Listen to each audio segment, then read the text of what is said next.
Hello, everyone, and welcome to the Journey of an Awakening Spirit. This is Kathleen Flanagan, your host, and we're streaming on the Bold Brave TV network. The purpose of the show is to help you realize that you are not alone. You are in control of your life. It does not matter what your lot in life is or where you came from. We have all felt pain, suffering, hurt, abandonment, loneliness, and hopelessness. This show helps you to take those dark moments and turn them around to create a whole new you. We were taught to be a certain way, act a certain way, conform to society. Being socialized is not bad, but it puts constraints on us. The guests I bring on the show are telling you their story of where they were and the obstacles they overcame and where they are today. They are sharing the tools they use to recreate themselves and their life. On podcast.kathleenmflanagan.com is a list of the guests that have been on the show with their contact information. I am aware that you may resonate with one or several of them. My desire is that this becomes a community where you have access to the people you wish to align with and utilize the tools that they have as well as the tools being offered on kathleenmflanagan.com. I am a certified coach who can help you reach your dreams. I help you learn how to rely on and believe in your unlimited potential and power. I already know that you've experienced flashes of intuitive knowledge and big thinking that has you wondering, just how far could I fly, if only. I'm here to help you stir up that innate knowing and self-trust already instilled deep in your soul. I help you to forge forward when the old you would rather give up and turn back. AwakeningSpirit.com is an aromatherapy-based body care line that offers alternative healing remedies that uses natural and organic ingredients. We are offering a 40% discount by entering bravetv into the coupon code. The products are guaranteed. If a product is not working, please contact me and I will reformulate a blend specifically for you. Grandma's Natural Remedies is a CBD company that uses essential oils, and every blend has either broad spectrum or an isolate. Every product is tested, and the lab results are on the website. We are offering a 20% discount by entering Brave TV into the coupon code. I start the show every week with sound from the tuning forks. I bring in love, happiness, and balance. This sets the tone for the show and my guests, and it brings out the best in both of us. Let's begin.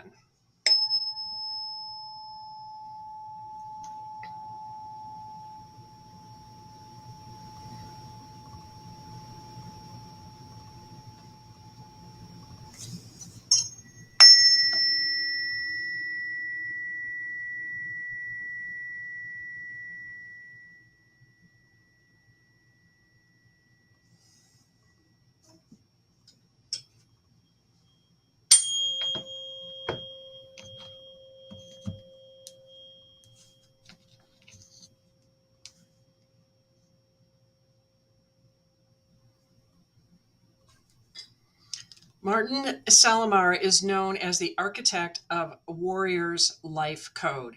He specializes in helping people frustrated in their life quickly shift their mindset to uncover their greatness so they can live their true potential and enjoy life.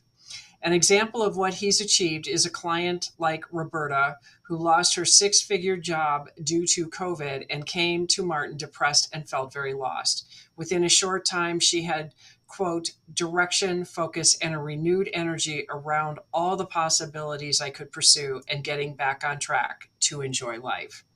The key to his success is he's mastered the ability to live incredibly full every day, which he turned into the acronym LIFE, LIFE, and created the Warriors Life Code Coaching Program. Welcome, Martin. Thank you so much. I'm so excited to be here with you, Kathleen. I know. I'm so glad to have you too. It's been so long since we've spoken, and I know that you got me all riled up back when I first met you. So why don't you tell our audience a little bit about your journey of becoming an awakening spirit? Wow, thank you so much. Wow. It really has been a while since we spoke, but I do remember our conversation vividly that day. So, as you said, I'm Martin Salama. I'm known as the architect of the Warriors Life Code. And for me, the word life, as you said, it stands for live incredibly full every day. But for me, it's encompassing two things: happiness and meaning. right? You could be happy with no meaning. Happiness to me is self love, self care, even selfish. Meaning is selfless. What are you doing for others? So that's what I try to do every day is I have a happy, meaningful life. And, I can go all the way back in my story to when I was 10 years old, because when you were going over in the beginning and introducing the program and the feelings that people have in their life, I can pinpoint at 10 years old when something that happened to me, a tragedy that happened to me that affected me for the next 50 years. So when I was 10, you see this little boy over here on the behind me? Mhm. Yep. So that's my brother Michael. When I was 10, he was coming home from school. I was coming home from school with one of my sisters. And as we got on the block, we saw a school bus stopped in front of our house. As we got closer, we saw the bus driver standing outside on the street. My mother comes running out of the house, carrying my brother Michael in her arms, jumps into the car and drives away. My sister and I look at each other, and my brother Michael's 5 at this time. And we come to find out that when Michael got off the bus, he dropped something in front of the bus. The bus Mm, driver didn't see it and drove. Unfortunately, he hit Michael, and 3 days later, he passed away from his injuries. mm. Wow, I'm so sorry to hear that. What a horrible way to die. Thank you. Yeah, it was And terrible. I'm sure that bus driver wasn't even full speed. I mean, but a No, 5-year-old, you no, he was know, not full speed. He didn't see him, and I it know, was but it was oh my just God, yeah. your poor So mother. yeah, yeah. My mother was devastated. My father, my sisters, my whole family was devastated. The community was. And for me, at that moment, I told myself a story. I told myself that it's now my job as the only son left in the family to carry on the legacy, to make sure that my parents are never unhappy again. Oh, This is a 10-year wow, old. that's a story. Yeah. I'm Wow. a 10-year old. This is the thoughts that are going through my head, right? So I could look back at that moment and say that that's when I became a people pleaser. Now, for many years, I never recognized that I was a people pleaser. I never called myself that. I just called myself somebody that liked to make everybody happy. But you know what? Before I go that, you mentioned my mom, and I just want to talk about her for a minute. She's 92 now. And, unfortunately, COVID, her being home for that time during COVID really did a number on her and her dementia. She had Alzheimer's and dementia starting, but I think it got accelerated during that time. Being home alone, not being able to drive, not being able to play bridge and things like that. But I want to go back. So right after that, of course, you can imagine how she was like. And we soon afterwards, someone from our community reached out and said there are other couple of women who've lost their children. We'd like to put together a support bereavement group for you to help you get through this. So my mother joined, and quickly my mother and a couple of these other women became the leaders of this group and sought out other mothers who've lost children to help them get through it, because nobody would be able to tell them, I know how you feel, other than these women. And she became a leader in my community for women who lost children. And I can tell you, I can't even count how many women have come over to me over the years and said, your mother saved my life at my lowest point. So I Wow. just wanted to acknowledge my mom there for a minute, because she turned out to be an awesome woman who understood the the complexity, the depth of what happened to her, and was able to help herself as well as others get through it. That's really good because I lost my sister when she was 21 years old, and my mother never got over it. I don't. My mother just buried it instead of dealing with it, and it was painful to watch for several years. And I think I don't know, 10. Well, let's see, she's been dead about 12 years now. Probably 15, 16 years ago, one of my siblings gave her a photo album with all the pictures of Kelly in it, and my mother just broke down in hysterical tears. She couldn't Right. even look at the book yet. And this is what, 60 years later? And my Right. mother Right. still couldn't get over it. So Right. bless your heart that your mother did something for herself and other women, Yes. because that is so hard work and so vitally important for women. Right. Actually, this picture of my brother was by her bedside until she moved out of her house a year ago, and moved into my sister's house. And, unfortunately, the dimensions there. And when we were cleaning out the house, I took the picture and kept it with me. Well, that's good. Yeah. Okay, so So, continue. yeah. I'm sorry. Yeah, no, no, it's okay. So for me, that started my own journey of being a people pleaser. And I never realized the effects, because in my mind, I was always trying to make everybody happy.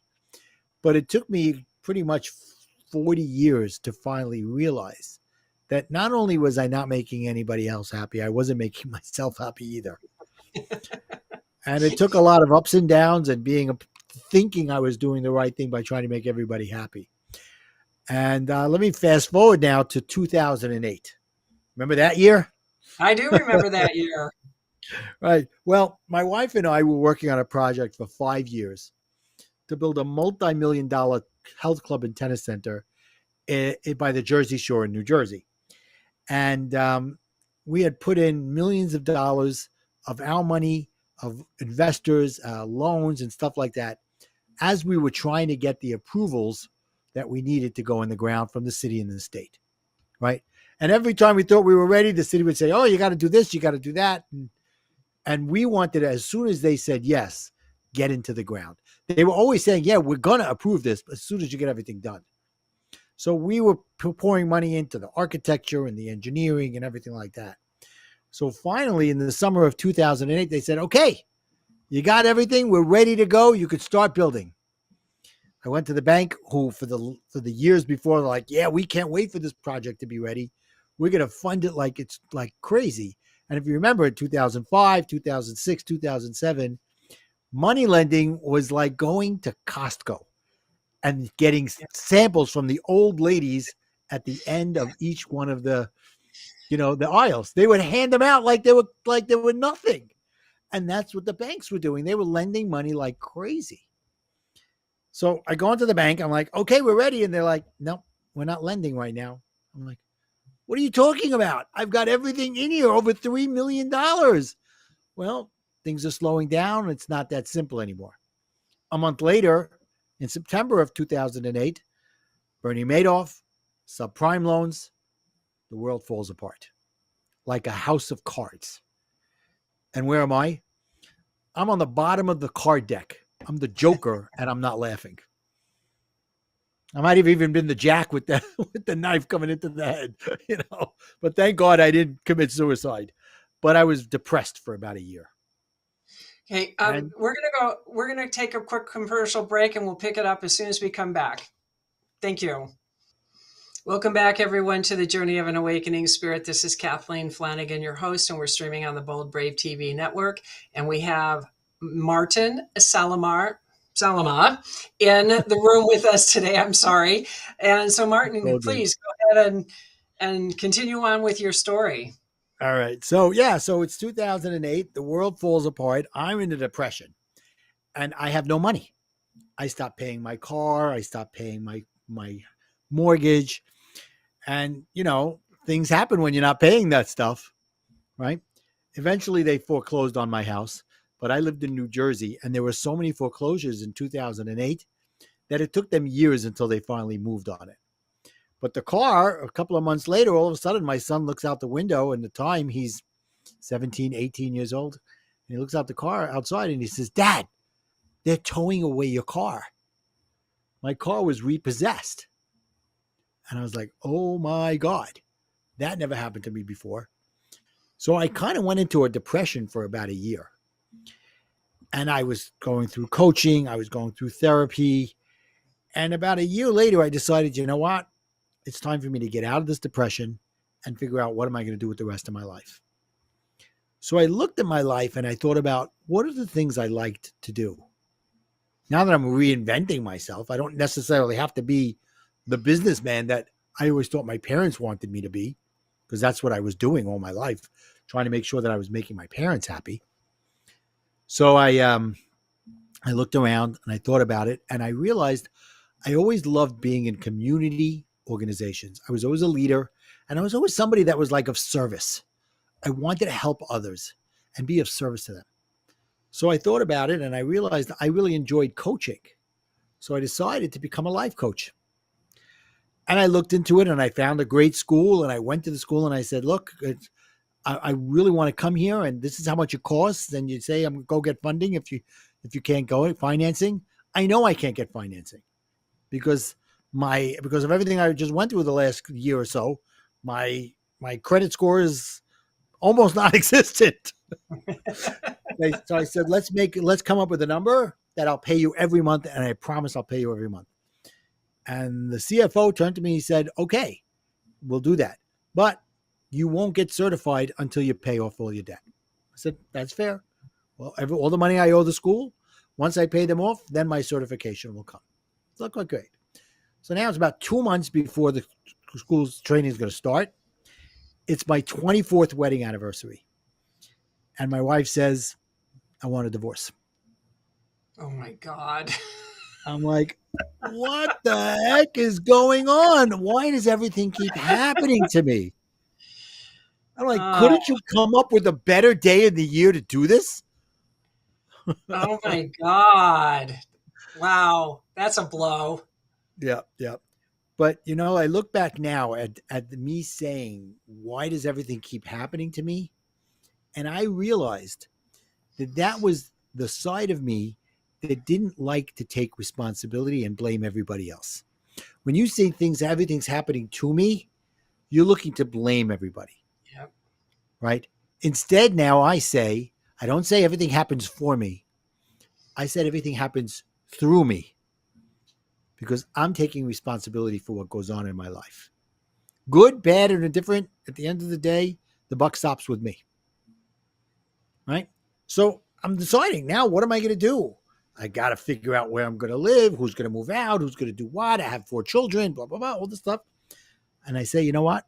I made this deal to go to coaching. I'm going to do it anyway. And it was probably one of the best decisions I ever made because right before I went, they sent an email with a bunch of books. They said, read 1 or 2 of these books before you come. And one of them was this book by Don Miguel Ruiz, The 4 Agreements. You know that book? You're nodding your head. I do. I know that book. Yeah. And when I read the second agreement, don't take anything personally, I felt like he was talking to me. He was telling me a secret that everybody had been telling me my whole life. But until that minute, I just wasn't ready to hear it. And I was like, wait a minute. Are you saying that the world is not on my shoulders? And that when someone says something to me, it's not necessarily about me? So I went into that first weekend ready and open to whatever they're going to say. And they said to me, you don't have to be who you think you have to be. You could be whoever you want to be. And that started my journey.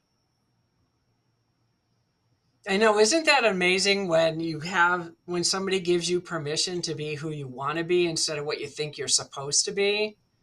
I remember a lot of mine started when my business partner, he wasn't my partner then, but he asked me, what do you want? And I was I don't know. I mean, I was dumbfounded because you're thinking that when you're in your 30s and 40s, you should know what you want. I had no clue what I wanted.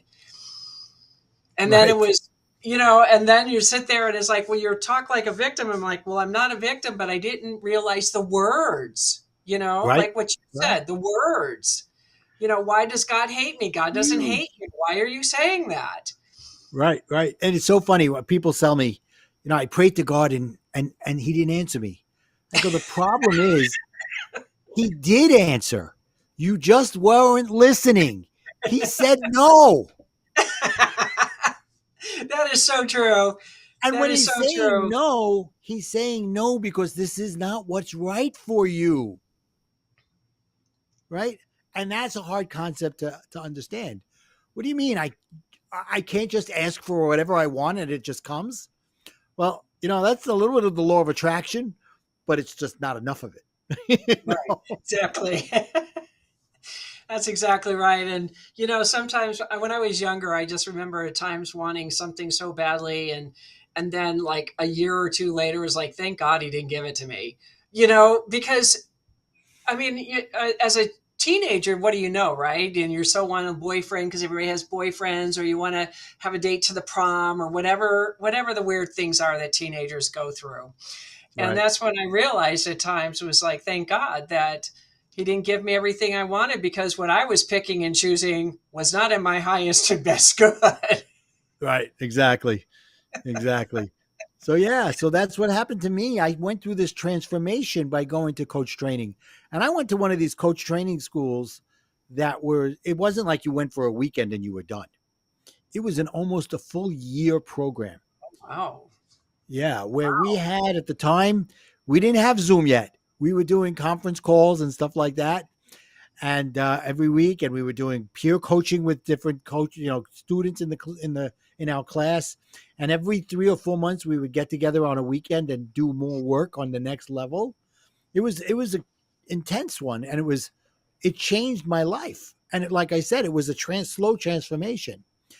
And when I finished, I was like, okay, what kind of coach do I want to be? And I realized, with the help of some friends, that I had really come through this while I was going through my divorce. And I was better because I was going through my coaching at the same time. So I originally became a divorce recovery coach because I was going to help people recover from the emotional pains of divorce, because they're on a roller coaster and they just never know what's going to hit them and when's going to hit them. I can remember times with my mom, nothing was going on and she'd break out crying because she was remembering about her son or my brother or whatever. And it's that same type of PTSD that people will have. You'll never know when it'll hit you.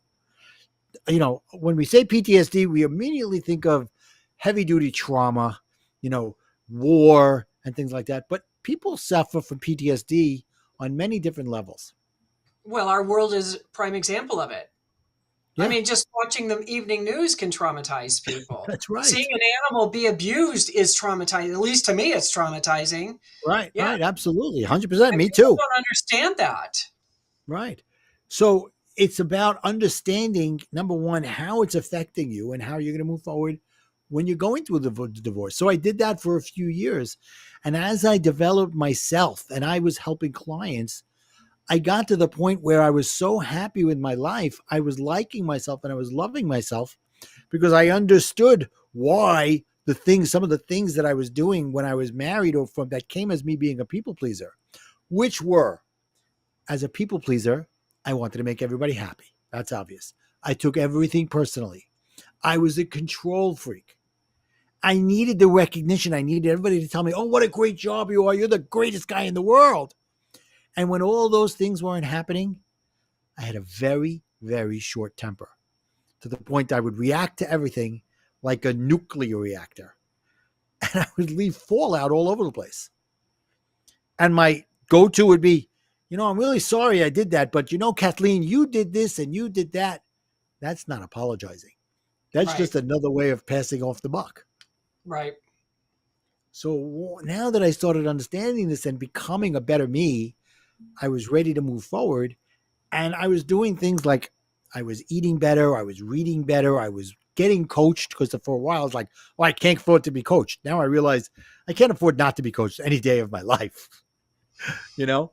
And one day, I'm ADHD, so you can imagine this next statement. I was meditating. It's a little hard for a guy with ADHD to meditate, even Oh, come from on. I can guided see that, meditation. New Jersey guy. I get it. Yeah.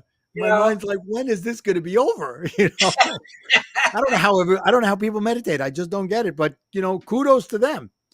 But one day I was meditating and I had this download of information that I loved my life and everything in it. And after this 10-minute guided meditation, I wrote for 2 hours. And out of that came live incredibly full every day life. oh, wow. I love that.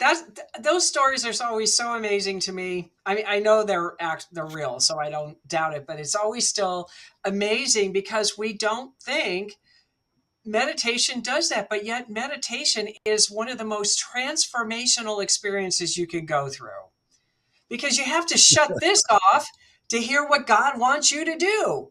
Right. And And I you think sit that was there and God's argue the message. whole time about, well, what about this and what about this? And you sit there and you're like, oh my God, get off the roller coaster. But that was where I found my foundation at 18, 19 years old was meditation. I started realizing I wasn't this god awful creature that everybody told me I was. And I started to find peace and tranquility. Now it took a lifetime to get here, but it was still the beginning stages of, because if I didn't do that at that age, I probably wouldn't be here today because I Right. was also very suicidal. And that allowed me to continue on with my life because I felt like God or somebody loved me more than I did and I was worth saving. But we're going to go Mm. ahead and take a quick commercial break and we'll be right back. Welcome back, everyone, to the Journey of an Awakening Spirit. This is Kathleen Flanagan, your host, and we're streaming on the Bold Brave TV network. And I have Martin Salama in the room with us, and he was just telling us about his one of his meditations where he got a download for the first time. So I'm going to Yeah. turn this back over to you, Martin. So, I didn't know I was ADHD until I was in my 50s, right? Before that, when I was a kid, they labeled me as lazy and immature. Oh, And, that's a you nice basically, label. you kind of live down or live up to the words that people use around you. That's very true. So I always thought I was lazy and mature, Since then, I've become fun loving, and I found that I am the least procrastinating the person that people know. I was like, I always thought I was a procrastinator. So that was great to learn.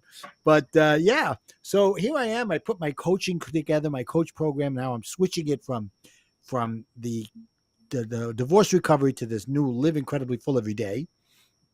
And I start dating because I did get divorced, right? And as I go out on these dates, I realize that I want to make sure that I don't marry the same person I was married to in a different body, right? Because very often, 50% of second marriages end up in divorce. And a lot of the times is because the people don't do the work on themselves to recognize that there are certain innate things that they have that if they don't change, they're going to attract the same person, right? And I'll give you a perfect example. As I was going through my divorce, my ex would call me up and say, I don't want to fight, bud. Now, she had been using that line for years. And I'm not going to blame her, okay, because it's more of how I reacted to it than her saying it. But to me, when she said, I'm not going to fight, to me, that meant, let's get ready to rumble. That's what it sounds like to me. I'm Right. And ready. I Dukes are turned into Mike Tyson. up. Right. And I would, by within minutes, I was hot, yelling, screaming, doing everything wrong. And and then she'd say, but I told you I didn't want to fight. So not only did she set me up, she also had the reason to blame me for starting the fight. So as I was going through coaching, I realized that I needed to change that. Now, I sometimes have this way of going from one extreme to the other. So I went from, she'd call me up and go, I don't want to fight, but, and I would say, okay. And I'd hang up the phone.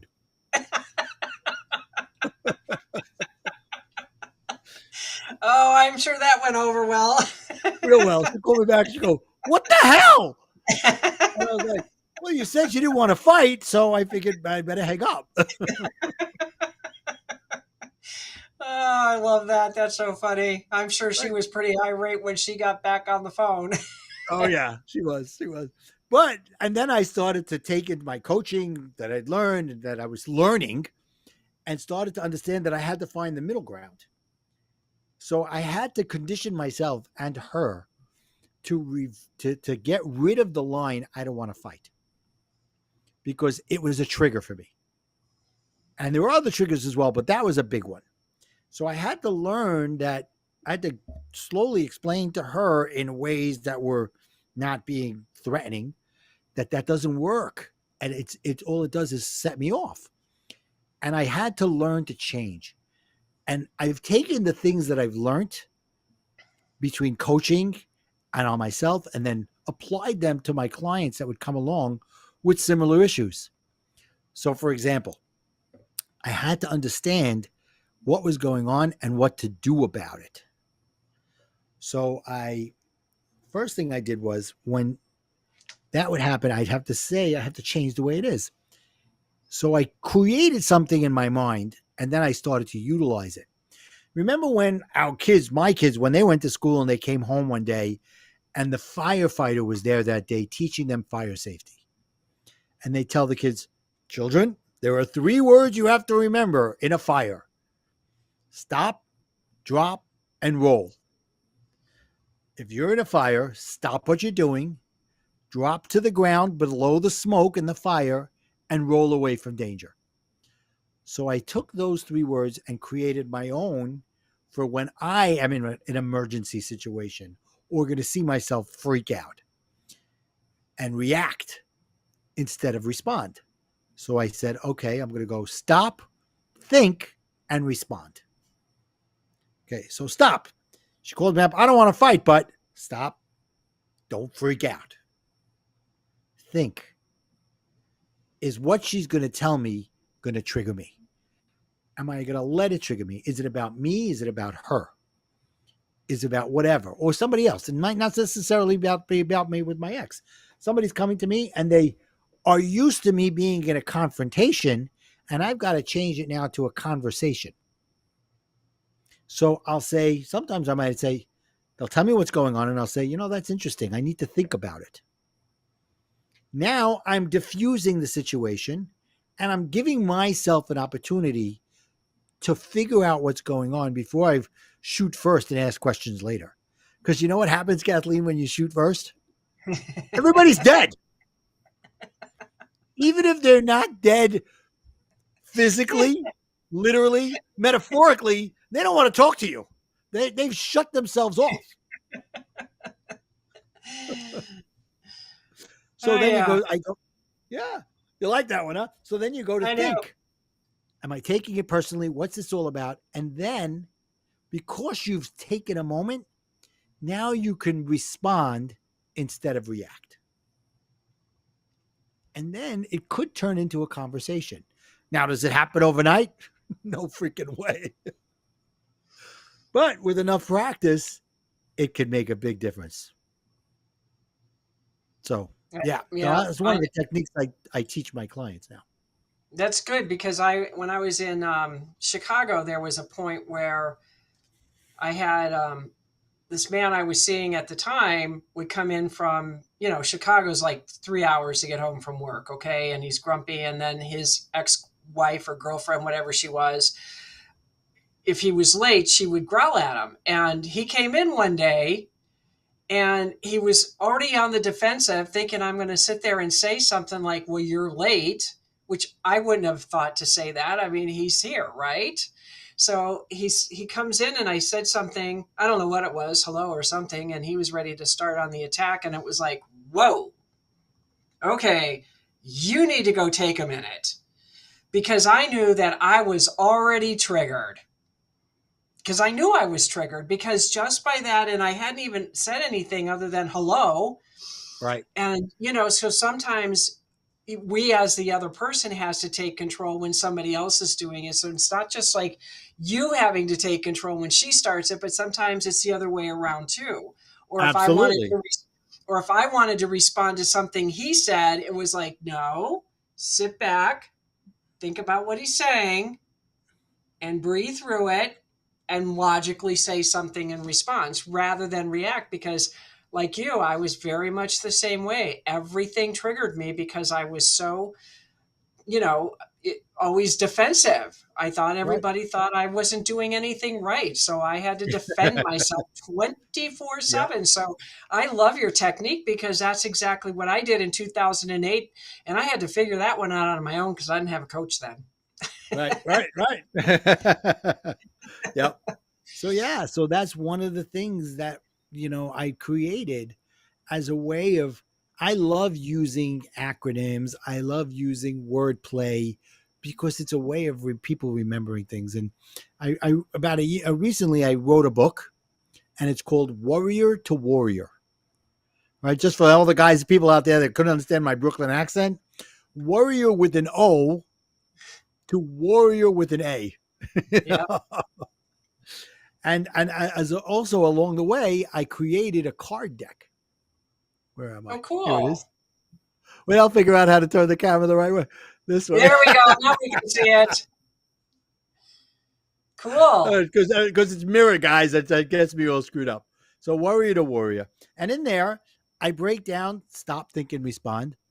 And I also have put in there a scorecard, right?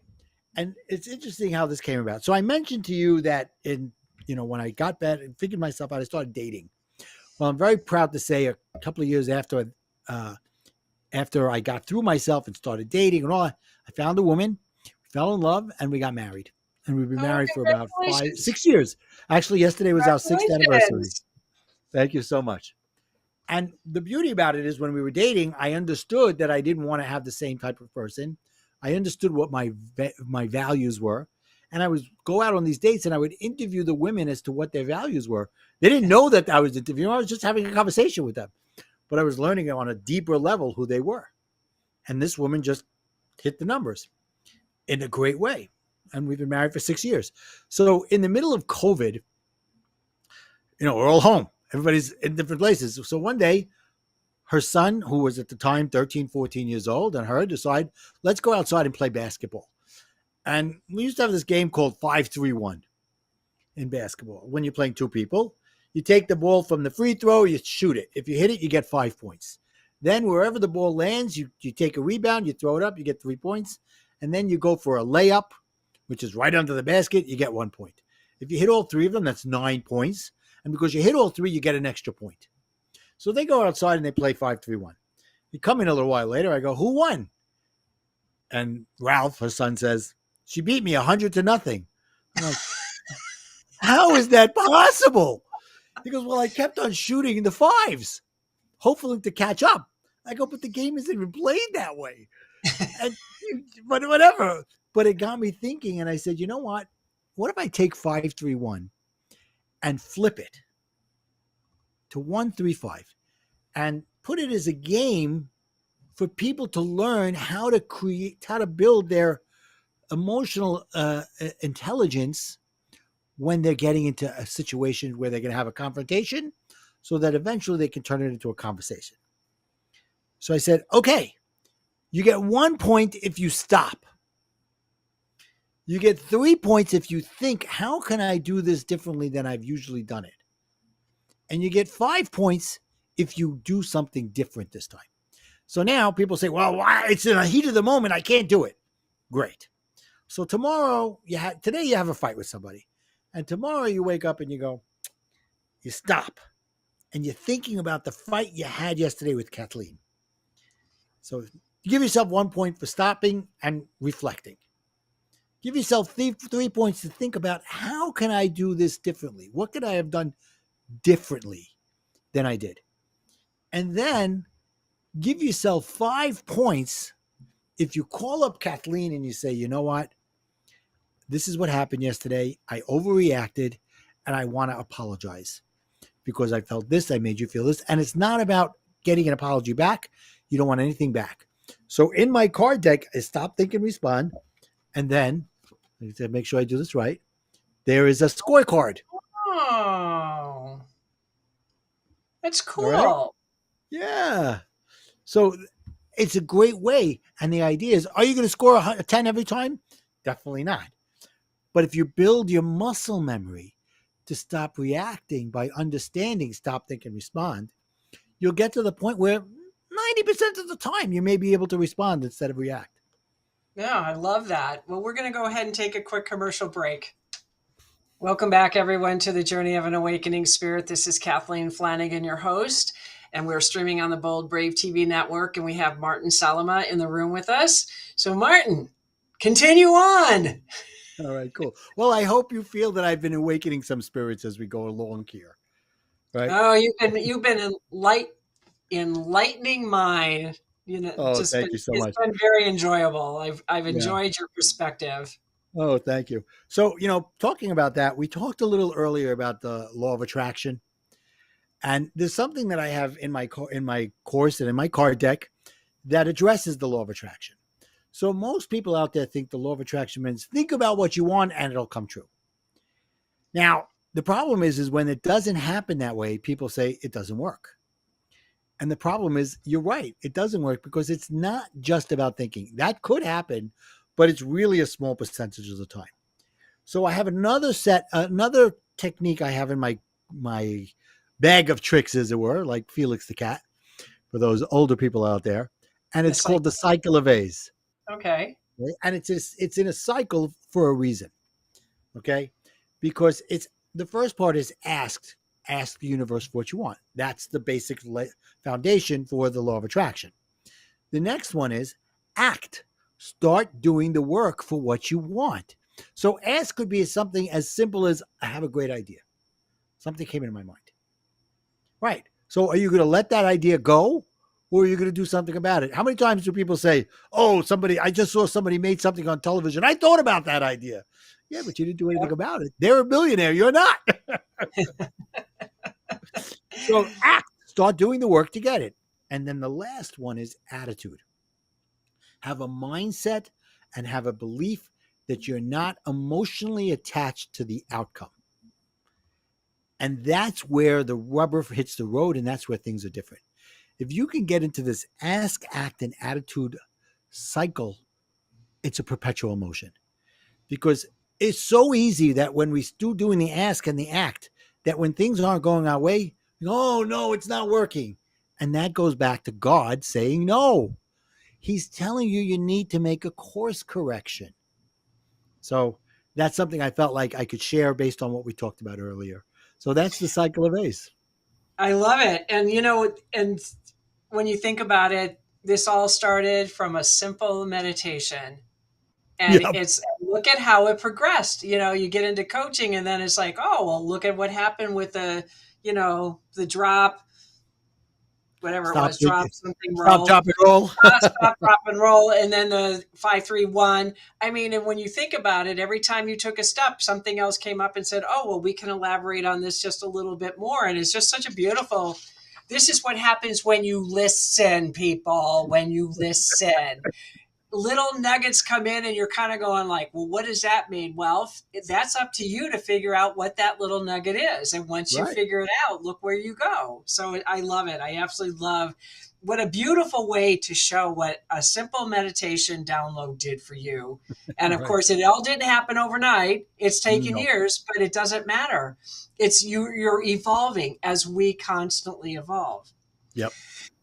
So, Martin, what is one piece of advice that you would offer the audience to help them move into a different direction to achieve their dreams or become a better person? Okay, that's a great question. So I would say the first thing you need to do is you need to start to work on shifting your mindset from lack to abundance. Lack to me is complaining and negativity and everything that goes with it. Look, and one of my mentors, her name is Genevieve Davis, says the world is as you see it. So if you see it as bad and negative, that's how you're going to see it. If you see it as good and positive and full of opportunities, that's how you're going to see it. So you wake up every morning, you take out a notebook. And I don't mean just like a thing. Get a good moleskin notebook like this. This was a gift from someone. And write 3 things you're grateful for every morning. And even maybe do it at night. 3 things you're grateful for. It could be, I'm so grateful that the sun is shining today. I'm so grateful that I woke up feeling refreshed. Whatever it is, whatever you're thinking about that day, then come up with a mantra. You know, Tom Brady, who's won 7 Super Bowls, his mantra is to wake up every morning and say the 4 agreements. My mantra is I live incredibly full every day. Whatever that is, it could be an affirmation, whatever it is, use that. And then you go out with the mindset of everything's going to work out. I'm going to find opportunities and I'm not going to look to complain. I'm not going to look for the negative.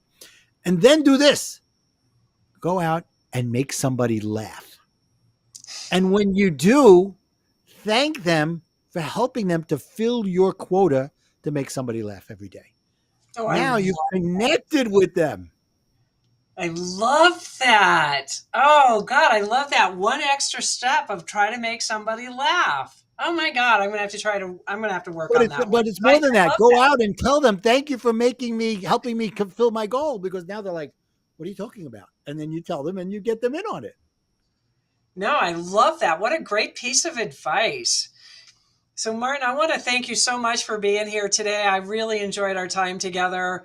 I mean, you're a hoot to be on the show with. You're funny. Thank you. Yes, you've had some tragedies, but look at you made lemonade out of the tragedies, like every single one of us do. We're not a victim to whatever happened to us. We are ultimately always in control. And you Yes, demonstrated that beautifully. So I want to thank you so much for your time today. I really do appreciate it. my pleasure. Well, everyone, if I want to thank all of you for joining us today. And if you found some value here, I would love it if you would like or subscribe to the show, or even send the link to a friend or family if you found some value. If you thought it was funny and you just want to uplift somebody's spirit, please do that. And if you're struggling with whatever we talked about today, feel free to reach out to me at bravetv at kathleenmflanagan.com, and let's start a dialogue and have some conversation, because I have a lot of tools in my tool belts as well that I would be able to help you with. And then go ahead and check out Kathleen M. Flanagan for the list of services and products that are offered there. And I do have a 3-minute de-stress meditation that is absolutely free for you to download. And then be sure to visit Awakening Spirit and Grandma's Natural Remedies and enter the coupon code BraveTV to receive the discounts that are being offered there. And I want to thank all of you for being here. And I will see you next week, Tuesday at 4 p.m. Eastern Standard Time. And from my heart to yours, I hope you have a fabulous week.